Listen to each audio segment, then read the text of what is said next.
नमस्कार, मैं हूं मृत्युंजय कुमार झा और कमोडिटी सुपरफास्ट में आपका स्वागत है। और सबसे पहले हम आपको बताने जा रहे हैं इस वक्त की 5 बड़ी खबरें कमोडिटी मार्केट की कौन कौन सी हैं। पहली खबर गोल्ड, जहां पर लगातार गिरावट का माहौल बना हुआ है और एमसीएक्स पर सोने ने अब 50,300 रुपए के स्तर को भी आज तोड़ दिया है।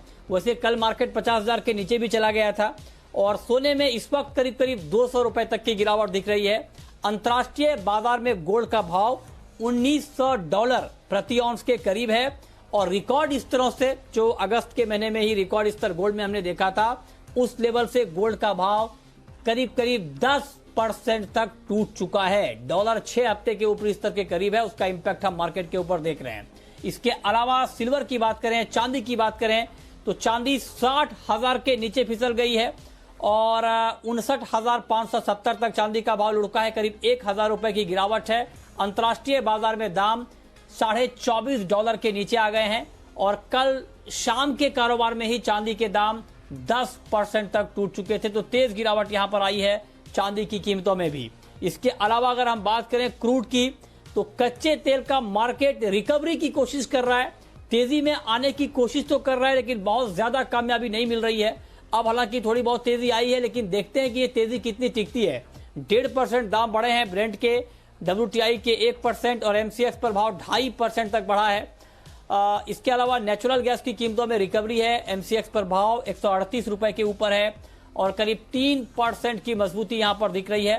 0.25% की तेजी अंतर्राष्ट्रीय बाजार में, कल 10% से ज्यादा दाम गिरे थे। और तीसरी महत्वपूर्ण खबर यह है कि राज्यसभा में एसेंशियल कमोडिटी एक्ट में बदलाव को मंजूरी मिल गई है। ये जो बिल लाया गया था इसको मंजूरी मिल गई है।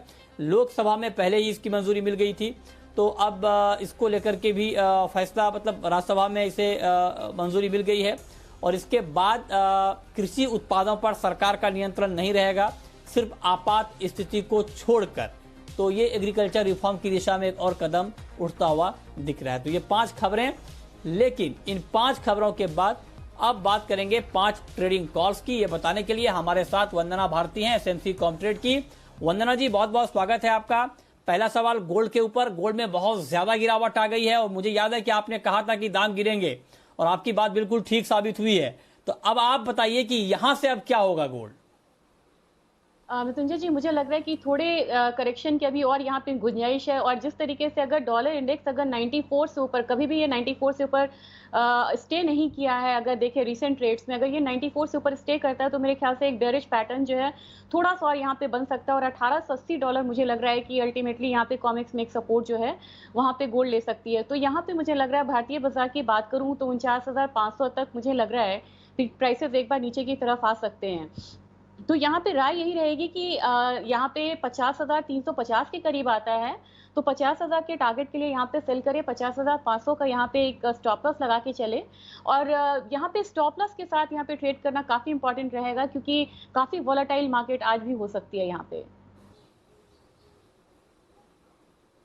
ठीक है, तो आप कह रही हैं कि बेचकर चलें गोल्ड में और 50,000 तक का लेवल गोल्ड में आज दिख सकता है। चांदी पर आपका व्यू क्या होगा? चांदी के दाम तो बहुत ज्यादा गिरे हैं, क्या अभी और गिरावट बाकी है चांदी में? मृत्युंजय जी, मुझे यहाँ पे लग रहा है, क्योंकि चांदी में भी देखें तो अभी कुछ मिनट पहले का ट्रेड देखेंगे, एक यहाँ पे अपसाइड जो है वो यहाँ पे आने शुरू हो गया है। लेकिन मुझे लग रहा है कि ये एक मोमेंटम ट्रेड है, जहाँ पे कि अपसाइड दिख रहा है, लोअर लेवल पे स्टेबल नहीं होगा हायर साइड पे। चांदी में भी मुझे लग रहा है कि यहाँ पे थोड़ी सी गिरावट अभी और यहाँ पे हो सकती है। 60,350 के करीब यहाँ पे एक बार सेलिंग इनिशिएट करना चाहिए। 59,800 के करीब मुझे लग रहा है कि यहाँ पे एक जो ट्रेड है वो प्रॉफिट मिल सकता है लोगों को। 60,550 का यहाँ पे स्टॉप लॉस लगा के चलना चाहिए। अल्टीमेटली मुझे लग रहा है कि चांदी में थोड़ी सी गिरावट अभी यहाँ पे और है सोने की तरह। अच्छा, तो आप कह रही हैं कि चांदी में भी गिरावट बढ़ेगी, इस पर भी आप नजर रखें। क्रूड का मार्केट आपको कैसा लग रहा है? क्या कच्चे तेल में अभी आपको लगता है कि बाइंग का मौका है, खरीद कर चलना चाहिए? मृत्युंजय जी, कल इतनी वॉलेटाइल मार्केट होने के बावजूद एक पैनिक सेलिंग हम लोगों ने देखा है, लेकिन क्रूड कहीं ना कहीं अपने आप को टिकाए हुए है ऊपरी स्तर पे। बहुत ज्यादा हायर साइड नहीं है, लेकिन मुझे लग रहा है कि ग्रेजुअली यहाँ एक अपसाइड आते हुए हम देख सकते हैं। 2940 के लेवल पे, 2940 के लेवल पे मैं यहाँ पे बाइंग रिकमेंड करूंगी। 3000 का यहाँ पे टारगेट रखना चाहूंगी। 2910 का यहाँ पे स्टॉप लॉस होगा। और मुझे लग रहा है कि क्रूड ने बहुत बड़ी मूव अभी नहीं दी है नियर मंथ्स में, और मुझे लग रहा है कि ग्रेजुअली यहाँ से प्राइसेस ऊपर की तरफ जाने चाहिए। जब तक कि 2750 रुपए नहीं तोड़ता है यहाँ पे क्रूड, तब तक मुझे नहीं लग रहा है कि फर्दर यहाँ पे बहुत कोई शार्प फॉल देखने को मिलेगा। अच्छा, ठीक है। कॉटन का मार्केट आपको अभी कैसा लग रहा है, और कॉटन में क्या करना चाहिए अभी? मृत्युंजय जी, मुझे कॉटन में सेलिंग लग रही है। मुझे लग रहा है कि अगर अराइवल प्रेशर आया तो फर्दर यहाँ पे हम डाउन साइड आते हुए देख सकते हैं। यहाँ पे 17,880 के करीब सेल करना चाहिए। 17,700 तक मुझे लग रहा है, बहुत ज्यादा फॉल नहीं लग रहा है, लेकिन 17,700 तक मुझे लग रहा है प्राइसेस नीचे की तरफ आ सकते हैं। इसके लिए स्टॉप लॉस बनेगा 17,970 रुपए का। ठीक है, तो ये राय हो गई आपकी कॉटन के ऊपर। इसके अलावा वंदना जी, ग्वार का मार्केट आपको कैसा लग रहा है? क्या ग्वार में 4000 के नीचे बाइंग का अच्छा मौका है? जी मृत्युंजय जी, बिल्कुल सही कहा आपने। मुझे लग रहा है कि आज तमाम सेलिंग प्रेशर के बावजूद यहाँ पे ग्वार संभलता हुआ नजर आया, और मुझे लग रहा है कि एक बार 3985 का जो लेवल है वहां पे बाइंग करे। 4050 तक का मुझे लग रहा है कि भाव आ सकता है, और 3960 का यहाँ पे स्टॉप लॉस लगा के चले। और ये कमोडिटी मृत्युंजय जी ओवरऑल मुझे लग रही है कि एक बार 3800 से लेके 4100 तक का जो रेंज है 300, इसके बीच में यहाँ पे ट्रेड कर सकता है। तो मेरे ख्याल से यहाँ पे बाइंग साइड में बने रहना चाहिए। ठीक है, तो आप कह रही हैं कि बाइंग साइड में बने रहना चाहिए। चलिए अब शुरू करते हैं सवाल जवाब। पहला सवाल है सीताराम गोयल का, भरतपुर से हमारे साथ जुड़ रहे हैं। गोयल साहब नमस्कार, पूछिए। जय श्री राम। बुलियन इंडेक्स के बारे में, बुलियन इंडेक्स जी, बुलियन इंडेक्स के बारे में पूछना चाहता हूँ। अच्छा, बुलियन इंडेक्स के बारे में आप जानना चाहते हैं। वंदना जी बताएं, बुलडेक्स में अभी क्या किया जाए? जो बुलियन का इंडेक्स है उसमें आपका सुझाव, आपकी राय क्या होगी? जी मृत्युंजय जी, रिफ्लेक्शन तो यहाँ पे आ रहा है, क्योंकि 70% गोल्ड है, 30% यहाँ पे चांदी है। चांदी में ज्यादा गिरावट है, तो एक देख रहे हैं कि यहाँ पे एक रेंज बाउंड सा मूव जो है ये बुलियन इंडेक्स में बन रहा है, और थोड़ा करेक्शन यहाँ पे हम अभी और यहाँ पे एक्सपेक्ट कर रहे हैं। तो मेरे ख्याल से सर यहाँ पे 15,325 से लेके 15,300 तक का जो स्तर है वो आप यहाँ पे बुलियन इंडेक्स में एक्सपेक्ट करके चल सकते हैं। तो मेरे ख्याल से करंट मार्केट प्राइस पे भी सेल कर सकते हैं, और या तो थोड़ा सा अपसाइड आता है तो सेल करिए, और जो पहला टारगेट है वो 15,325 रुपए का लेके चलिए। ठीक है, अगला सवाल है जितेंद्र का, आगरा से। पूछिए जितेंद्र जी। सर मैं चांदी के बारे में जानना चाहता हूँ कि मतलब आगे तेजी बनेगी या मद्दा बनेगा। मैंने हाजिर में माल ले रखा है। अच्छा, आप जानना चाहते हैं कि आगे चांदी के दाम बढ़ेंगे या गिरेंगे। बताइए वंदना जी, दाम तो बहुत गिरे हैं अभी पिछले 2 दिनों में, अभी और गिरेंगे। स्पॉट मार्केट के लिहाज से क्या इनको चांदी अभी अपने पास रखना चाहिए? मृत्युंजय जी, मैं यहाँ पे राय देना चाहूंगी कि यहाँ पे रखना चाहिए, क्योंकि काफी लोग यहाँ पे वेट कर रहे थे कि थोड़ा करेक्शन आएगा तो बाइंग यहाँ पे बढ़ेगी। मॉनसून भी अच्छा है, तो रूरल एरियाज में भी यहाँ पे चांदी की जो खरीदारी है वो बढ़नी चाहिए यहाँ पे। और सबसे बड़ी बात है कि स्पॉट और फ्यूचर्स में जो गैप था 6,000 से का, वो यहाँ पे थोड़ा सा मिनिमाइज हुआ है। तो मेरे ख्याल से अगर बाइंग आती है तो ऊपर में सर आप एक नी जर्क रिएक्शन देख सकते हैं, और ऊपर में मुझे लग रहा है कि एक बार फिर से 65,000 66,000 तक का कोशिश चांदी एक बार जरूर करेगी दिवाली तक ऊपर जाने का। तो मेरे ख्याल से अभी इनको, क्योंकि फिजिकल में होल्डिंग है, तो यहाँ पे संभाल के रखना चाहिए, और 65-66 के लेवल का वेट करना चाहिए।